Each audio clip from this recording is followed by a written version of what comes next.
আসসালামু আলাইকুম। আজকে আমি আপনাদের সাথে শেয়ার করব বাইং মাছ ভুনা রান্নার রেসিপি। শীতকালে তারা বাইং মাছটা এভাবে করে ভুনা করলে খেতে খুবই সুস্বাদু হয়। তো চলে যাচ্ছি মূল রেসিপিতে। এর জন্য প্রথমে একটি কড়াইতে নিয়ে নিচ্ছি পরিমাণ মতো তেল, এরপর দিয়ে দিচ্ছি 2 কাপ পরিমাণ পেঁয়াজ কুচি। তেলের মধ্যে পেঁয়াজ কুচিগুলো দিয়ে কিছুক্ষণ হালকা করে ভেজে নিব। এরপর দিয়ে দিচ্ছি একটি তেজপাতা চিড়ে। এভাবে করে পেঁয়াজগুলোকে আরও কিছুক্ষণ ভেজে নিব। এরপর দিয়ে দিচ্ছি স্বাদমতো লবণ। লবণ দিয়ে দিলে পেঁয়াজটা তাড়াতাড়ি নরম হয়ে আসে, এজন্য পেঁয়াজের মধ্যে লবণ দিয়ে দিয়েছি। এরপর দিয়ে দিচ্ছি 1 চা চামচ রসুন বাটা। রসুন বাটাটা দিয়ে পেঁয়াজের সাথে মিশিয়ে কিছুক্ষণ ভাজতে থাকবো। পেঁয়াজগুলো বাদামি কালার হয়ে এসেছে। এখন সামান্য পরিমাণে পানি দিয়ে দিয়েছি যেন মশলাটা কষানোর সময় পুড়ে না যায়, সেজন্য। এখন 1 চা চামচ হলুদ গুঁড়ো এবং 2 চা চামচ মরিচ গুঁড়ো দিয়ে ভালোভাবে নেড়ে চেড়ে মিশিয়ে কিছুক্ষণ কষিয়ে নিব।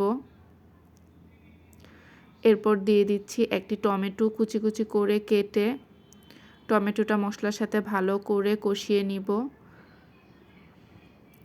ভালোভাবে কষানোর জন্য ঢাকনা দিয়ে ঢেকে দিব যেন টমেটোটা দ্রুত নরম হয়ে যায়। এভাবে করে কিছুক্ষণ কষিয়ে নেওয়ার পরে এখন তারা বাইং মাছগুলোকে দিয়ে দিব। মাছ দিয়ে উল্টিয়ে পাল্টিয়ে ভালো করে মিশিয়ে মাছগুলোকে এখন কষাতে থাকবো।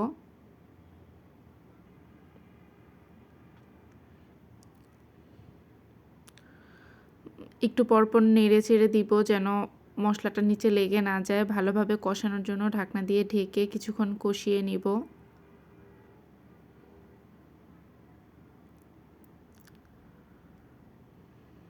এরপর ঢাকনা তুলে আবার নেড়ে চেড়ে দিব। পানি শুকিয়ে গেলে সামান্য একটু পানি দিয়ে দিব। এভাবে করে 2-3 বার ভালোভাবে কষিয়ে নিব।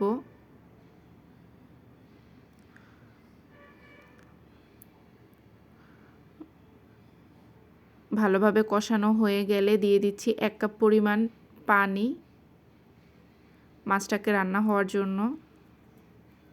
পানি দেওয়ার পরে নেড়ে চেড়ে ভালোভাবে মিশিয়ে দিয়ে একটি টমেটো পাতলা পাতলা করে কেটে দিয়ে দিচ্ছি।